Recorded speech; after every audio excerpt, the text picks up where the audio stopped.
Hi అండి. ఈరోజు నేను తింటున్న టిఫిన్ చూస్తారా? చూడండి. ఏంటంటే ఇక్కడ తిండే విషయంలో భయపడక్కర్లేదు.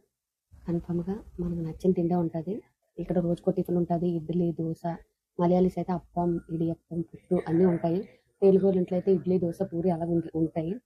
మెయిన్ ఏంటంటే నేను చెప్తాను ఏంటంటే ఉదయం నుంచి కష్టపడినప్పుడు కడుపు నిండా ఉందనుకోండి, ఎంత కష్టమైనా మనకు బాధ అనిపించదు. అందుకే స్పెషల్‌గా చెప్తున్నాను. ఈరోజు నేను తిన్న టిఫిన్ అయితే చూపిస్తాను చూడండి. చూసారా? ఇడ్లీ, కొమ్మ శనగల కూర, అలాగే మంచి కాఫీ డికాషన్.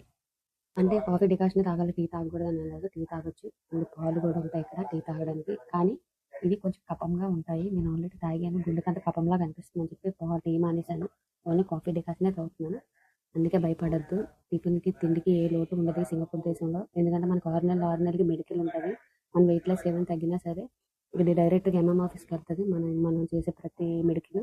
అప్పుడు ఏమైనా మన తగ్గులు, పెరుగులు ఏమైనా ఉంటే మాత్రం పెరుగు